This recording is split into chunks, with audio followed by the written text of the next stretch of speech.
Bonjour à tous et bienvenue dans cette nouvelle vidéo. Donc aujourd'hui on va parler de développement personnel et savoir ce que vous en pensez, si vous pensez que c'est quelque chose de bien ou pas. Je vais vous donner mon point de vue et puis aussi je vais trouver un petit peu... J'ai trouvé un petit peu les sources, c'est-à-dire que je me posais vachement de questions justement sur le développement personnel, à savoir... d'où est-ce que ça vient, pourquoi, comment ça a été créé, pour quelles raisons, et puis du coup, je vais vous donner un petit peu ma théorie à moi et mes comparaisons, si vous voulez. Donc déjà, qu'est-ce que je voulais vous dire par rapport au développement personnel, c'est que personnellement, je trouve que ça a des bons côtés. Faut pas être dans l'extrême non plus. Et est-ce que ça a un côté un peu ésotérique? Alors oui, maintenant, parce que on trouve des oracles et on trouve ça maintenant dans des oracles, des tarots. Donc ça, c'est devenu du développement personnel parce que, comme par exemple les 4 accords Toltec, où ça fait partie d'un développement personnel. Donc c'est comme ça qu'aujourd'hui, dans ce courant-là, alors je sais pas depuis combien de temps ça existe, à peu près les oracles, hein, je me suis pas trop intéressée à ça. Mais en tout cas, l'engouement et tout ce qui arrive commence à arriver en France. Hein. Dans d'autres pays, ça existait déjà bien avant, mais nous, on est toujours un petit peu, c'est vrai qu'on est toujours un petit peu en retard. Et du coup, ça vient à nous. Donc, on nous met des oracles, on nous met des tarots dans les mains, en disant que c'est du développement personnel, etc. Bon, ok. Sûrement qu'il y a des oracles, donc pas les tarots parce que les tarots c'est de la divination, peu importe quel tarot, mais c'est de la divination. Dans les oracles, vous pouvez aussi retrouver de la divination. Donc là, on n'est plus dans du développement personnel, mais on est dans la divination.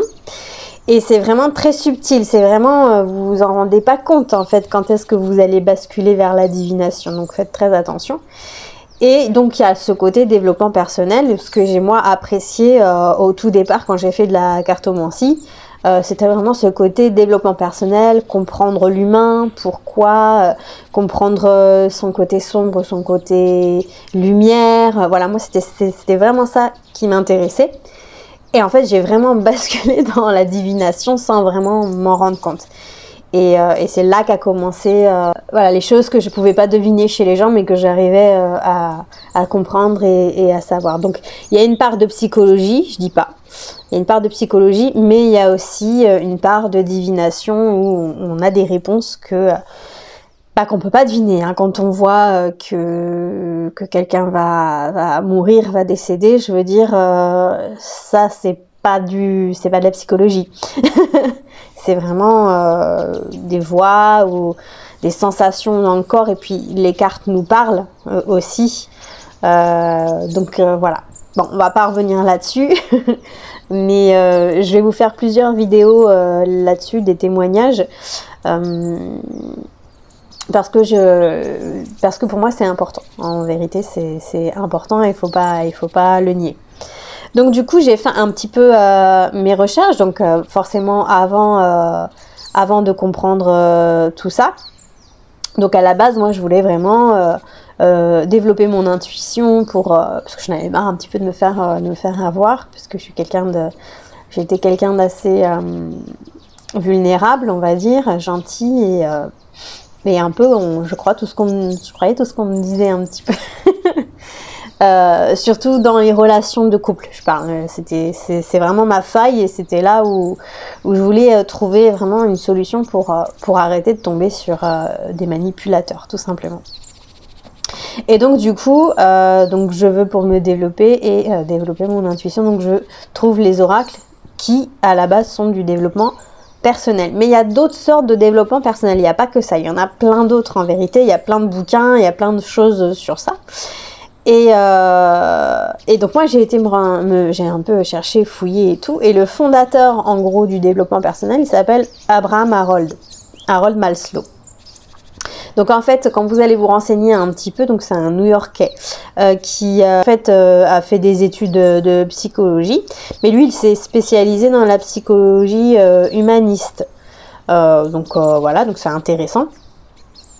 Et en fait, il voulait comprendre comment fonctionne l'humain, donc sa psychologie, pour en fait développer sa motivation. Donc c'est ça qu'il cherchait un petit peu, c'est de savoir comment en fait le cerveau humain trouvait sa motivation. Donc ça c'est super intéressant. Et en fait il a créé, vous avez six étapes en fait dans sa pyramide. Alors et puis donc vous avez d'abord la physiologie, vous avez la sécurité, vous avez l'appartenance, l'estime et ensuite l'auto-actualisation. Voilà, donc en fait c'est plusieurs étapes de développement personnel pour vraiment arriver à un niveau compréhension de soi, en fait, c'est ça. Sauf qu'alors moi ce que j'aime pas, c'est cette pyramide. Donc tout ce qui est pyramidal, moi j'ai un petit souci avec ça. Anciennement VDI, on est dans le système pyramidal dans le VDI, et en fait ceux qui sont en dessous sont tout simplement en train de faire fonctionner le haut. C'est vraiment en gros notre système social. Voilà, c'est les petits qui travaillent pour que les grands en haut, les riches, obtiennent ce qu'ils veulent, quoi. En gros, c'est ça. Donc le système pyramidal, il est pourri. Bon, lui, il a décidé de le faire comme ça. Donc je me suis posé la question si du coup, il faisait pas partie de certaines sectes, mais je vais pas en parler dans cette vidéo, parce que souvent dans ces sectes-là, en fait, c'est en forme de pyramidal. Donc il y a un petit côté occulte. Et puis j'ai trouvé aussi, par rapport justement à ça, où il parle de psychologie transpersonnelle et aussi de psychothérapie. Et il parle aussi d'expérience paroxystite. Donc il a fait des études de sociologie et il s'est inspiré de la spiritualité, en gros. Donc c'est ça. Dans laquelle il classifie avec beaucoup de finesse les différentes manifestations paroxystiques telles que la révélation, c'est-à-dire le moment le plus extrême ou aigu d'une sensation, d'un sentiment ou toute autre chose. Exemple, la maladie est paroxystique, elle a atteint son plus haut degré d'intensité. Donc on est capable en tant qu'être humain de pouvoir évoluer. Moi je le vois comme ça, le développement personnel c'est vraiment une évolution. Voilà. Mais quand j'ai commencé en fait, donc je trouve ça plutôt positif. Maintenant, faut voir quel outil vous utilisez pour le développement personnel, et c'est là où on en vient justement aux écrits bibliques. C'est que justement, lui en fait, il a comparé. Parce que là, c'est marqué établissement. Donc, il établit un parallèle avec la religion. Donc, Maslow affirme que la croyance en Dieu est l'incarnation des valeurs de l'être, que la sainteté en est l'expression, que les rituels et les croyances sont des moyens pour atteindre ces valeurs et que la notion de ciel correspond à l'atteinte finale de ces valeurs. Donc, lui, il l'a vu un petit peu, je pense peut-être qu'il n'était pas forcément croyant. Peut-être que même il avait peut-être une éducation, je sais pas, justement peut-être trop chrétienne pour s'en éloigner, parce que souvent ça arrive comme ça. Ou alors carrément, il était peut-être carrément athée, donc j'ai pas trouvé, mais si vous avez des infos, je veux bien, ça m'intéresse, mais j'ai pas vraiment trouvé. Mais en fait, je pense qu'il s'est quand même intéressé donc à la religion, où il connaissait déjà bien la religion, et il en a voulu, comme c'est un psychologue, donc forcément, on va dire qu'il a plus ce côté scientifique, il a voulu vraiment trouver des solutions pour pas que ça soit biblique, mais pour que ce soit vraiment plus accessible et plus scientifique, en fait. Et je pense que c'est très intelligent de sa part d'avoir fait ça. Parce que du coup, ça amène en fait les non-croyants à vouloir quand même devenir meilleur. Parce qu'il y a ce sentiment en fait de devenir meilleur dans le développement personnel. C'est vraiment c'est se comprendre et trouver ses failles un petit peu. Et quand on lit la Bible, c'est un petit peu ça. C'est que l'humain est pécheur à la base et qu'en fait, il faut qu'il apprenne à devenir meilleur. Donc, ça a exactement en fait la même signification. Sauf que forcément, les personnes qui sont non croyantes, elles vont surtout pas aller justement dans les récits bibliques parce que déjà, elles n'ont pas ce lien avec Dieu. Donc, pourquoi elles vont aller lire ça ? Et puis ça rend c'est un peu inaccessible pour par exemple les athées qui ne croient pas en Dieu. Donc je trouve que c'est intéressant ce qu'il a développé. Bon, maintenant après le truc pyramidal, il est un petit peu revenu dessus vers la fin de sa vie en disant que effectivement, peut-être que la pyramide, c'est-à-dire qu'en fait, on avance comme ça petit à petit. Comme si il y avait vraiment des étapes. Et en fait, il a remarqué qu'il n'y a pas vraiment d'étapes parce que on est tous différents et on fonctionne tous différemment et que en fait, on va l'adapter à notre évolution. Donc peut-être que par exemple, Jean, lui, il va arriver à être moins dans les émotions, etc. Donc il va évoluer de ce côté-là. Et Paul, lui, justement, lui, il va plus travailler dans les émotions, mais beaucoup plus tard dans le travail, dans son travail sur soi. Donc en fait, c'est vraiment, il a compris que c'était vraiment à chacun sa manière de faire et à chacun son rythme. Donc finalement, il n'y a pas vraiment de système bien défini, c'est juste que c'est une évolution et que c'est intéressant que l'humain évolue de cette manière. Donc moi en fait maintenant, comme je m'intéresse forcément à tout ce qui est religieux et biblique, et justement par rapport à ça, c'est que quand j'ai commencé à lire un petit peu la Genèse et la Bible, donc aujourd'hui, je parle pas de il y a quelques années avant, parce qu'il y a quelques années avant, je l'avais lu et en fait j'avais tout rejeté. Mais ça, j'en ferai une vidéo spéciale là-dessus si ça vous intéresse. Et aujourd'hui, maintenant, comme j'ai côtoyé des croyants qui m'ont expliqué en fait leur vision des choses et comment en fait fallait interpréter la Bible, du coup c'est plus apaisant pour moi et j'arrive mieux à la comprendre. Et en fait, ce que j'ai compris tout de suite, et je me le suis dit tout de suite, c'est que en fait la Bible, c'est le livre, le plus pur, c'est celui-ci en fait où on doit se référencer si vraiment on veut grandir et évoluer. C'est la Bible. Franchement, il n'y a pas d'autre. Il n'y a pas d'autre support mieux que la Bible pour apprendre à évoluer et apprendre à être le meilleur en fait. Donc c'est pas vraiment être meilleur avec soi-même, si ça en fait partie, mais il y a aussi l'autre. Et dans le développement personnel, je trouve que c'est quand même beaucoup concentré sur soi-même. Donc c'est bien, c'est super intéressant.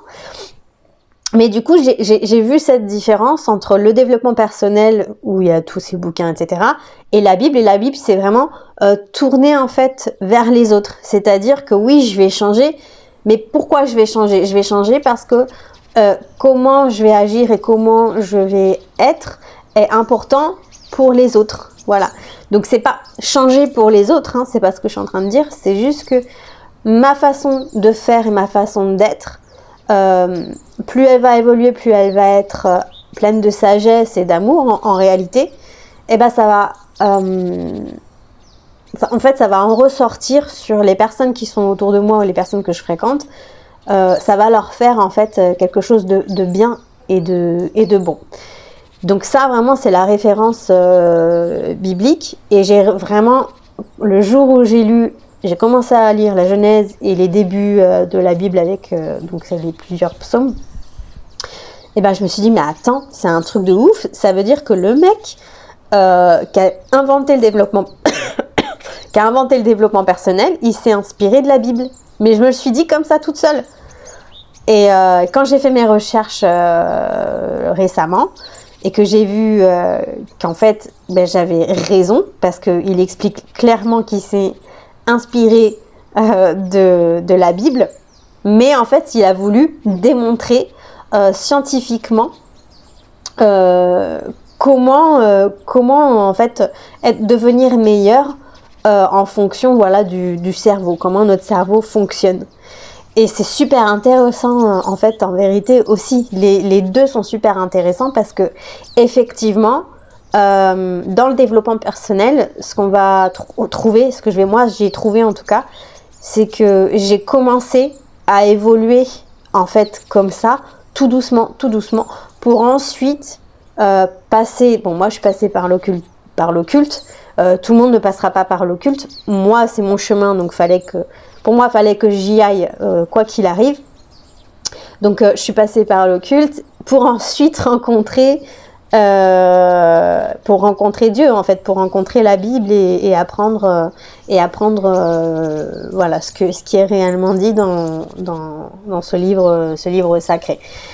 Voilà, donc du coup, je trouve que les deux sont intéressants et que vraiment on peut travailler les deux ensemble. Ce qu'il y a, c'est que dans la Bible, c'est vrai qu'il y a un côté si tu fais pas ça, t'auras pas ça. C'est ça qui me dérange un petit peu dans la Bible, mais c'est un fait et j'ai envie de dire pourquoi pas. Pourquoi pas. Quand on voit vraiment, quand on va donc jusqu'à lire l'Apocalypse et qu'on se rend compte quand même qu'il y a beaucoup de choses qui sont en train d'arriver aujourd'hui. Du coup, bon, moi après c'est mes croyances, hein, j'influence pas du tout, mais c'est de là où je me suis dit bon, attends, il y a un truc quand même assez bizarre et pourquoi pas après tout, pourquoi pas. Et en plus justement, vu ce que moi personnellement il m'était arrivé, pour moi c'était une évidence. En fait, si vous voulez, pour moi c'était une évidence. Mais bon, j'ai eu tout ce parcours, j'ai eu tout ce chemin. Pour comprendre ça. Voilà, il y en a, ils n'ont pas besoin, puis il y en a, ils sont pas du tout voués à lire la Bible. Hein. Après, c'est vraiment chacun fait comme il veut. Mais en tout cas, pour vraiment analyser le développement personnel, et puis il y a un côté aussi, donc du coup, très psychologique et scientifique, dans le sens où on va voir comment notre cerveau fonctionne à la motivation et au dépassement de soi. Et aussi, alors ça fait partie, en ce moment on parle beaucoup de croyances limitantes, donc des fausses croyances que notre cerveau en fait, notre cerveau nous met des barrières, donc ça parle donc par rapport aux peurs. Donc notre cerveau nous met des barrières et ça, en fait, dans le développement personnel, c'est ça qui est super intéressant, c'est qu'en fait ça enlève ces barrières et que si on essaie juste de faire un tout petit changement en fait par rapport à notre quotidien, ce tout petit changement va faire que en fait on passe vraiment de peur à hop, j'y suis arrivée. Et c'est ça qui est super intéressant dans le développement personnel, c'est qu'on enlève en fait vraiment tout ce qu'on croyait qui allait nous arriver et finalement ça ne nous arrive pas. Après, voilà, il y a des limites à pas franchir.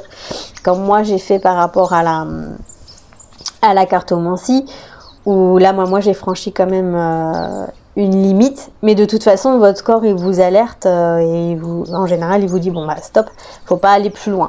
Voilà, hein, le corps, si vous écoutez bien votre corps, il n'y a pas de raison. Il vous dit que faut pas aller plus loin parce que physiquement, vous devenez vraiment plus vous-même. Donc voilà, je vous parle un peu de sciences occultes parce que en fait, il y a vraiment, comme je vous disais au début de la vidéo, il y a vraiment, si vous utilisez des oracles ou des tarots, voilà, il faut vraiment faire attention. Moi, je vous conseille pas.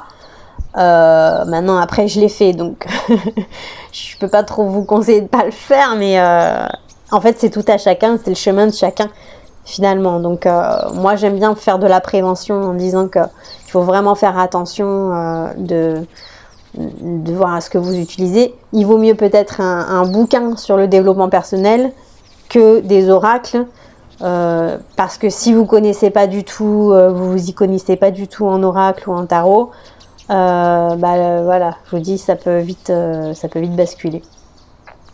Donc voilà, en tout cas pour cette vidéo, je voulais pas qu'elle soit très très longue, je vous en ferai aussi, j'ai plein d'idées en tête de vidéos, donc sur tout ça, si je vois que ça vous intéresse, donc c'est super.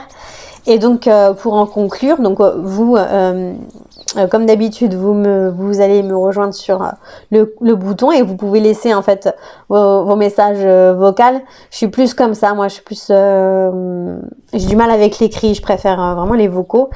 Et puis on entend la voix, voilà, c'est vraiment différent. Donc n'hésitez pas à mettre vos commentaires oraux donc dans la barre d'infos si vous avez envie de partager ça, ou alors sur mon Instagram directement. Voilà, vous pouvez venir sur mon Instagram. Et j'ai aussi créé ma page Facebook il n'y a pas si longtemps que ça, donc vous pouvez aller voir aussi. Donc ça s'appelle toujours Brillantois. Donc pour en conclure justement sur le développement personnel, eh bien je pense moi effectivement que c'est une très bonne chose. Attention à quel outil vous utilisez pour le développement personnel. Si vous avez le cœur vous en dit que vous avez la foi, vraiment sincèrement le meilleur livre pour le développement personnel, c'est la Bible, il n'y a pas mieux. Il n'y a pas mieux. Voilà. Donc, je pense que ça a ouvert des portes. Ça a ouvert des portes vraiment sur la transformation humaine, en tout cas, ce que cet homme a fait. Et ça permet peut-être justement de s'ouvrir, tellement s'ouvrir en fait, que du coup, on va aller voir d'autres choses qui existent et en fait après on tombe peut-être sur des révélations et après on devient peut-être croyant. En fait tout dépend vraiment chacun de son parcours et qu'est-ce qu'on a envie vraiment de véhiculer à travers les autres. Mais voilà, la différence elle est là, c'est que le développement personnel c'est bien, mais ça nous enferme un petit peu, je trouve. Ça nous enferme un petit peu dans ça revient à être un peu dans l'égoïsme, encore une fois. C'est ça qui me dérange à l'heure d'aujourd'hui, parce que maintenant, comme moi je suis passée du côté biblique, côté biblique c'est vraiment ouverture aux autres, que le développement personnel c'est vraiment propre à soi, et puis parfois on peut rejeter complètement les autres. Donc faut faire très attention à pas trop rejeter les gens, parce que souvent on dit celui-là il ne correspond pas, son énergie elle est basse, etc.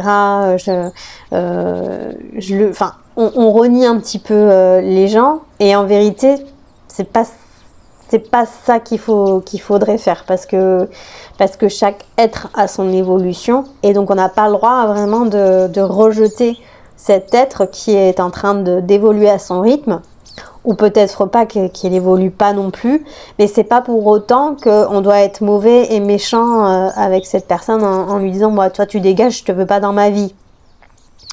Je pense qu'il faut prendre des pincettes. Donc certes, on peut pas accepter tout le monde dans notre vie, il faut faire vraiment le tri. Là, je suis d'accord là-dessus, mais il y a des manières de faire, des manières de dire les choses, et toujours avec ouverture de cœur et avec amour. Et ça, c'est complètement possible, en tout cas dans la religion, en tout cas dans la Bible. Voilà, donc si vous voulez d'autres vidéos sur ça, je pourrais vous en faire justement, et je vous expliquerai comment faire pour ne pas rejeter l'autre méchamment, en tout cas. Voilà, donc j'espère que cette vidéo sur le développement personnel vous a plu. Dites-moi ce que vous en pensez, et puis je vous dis à très vite pour une prochaine vidéo. Je vous embrasse très très fort et je vous dis à bientôt.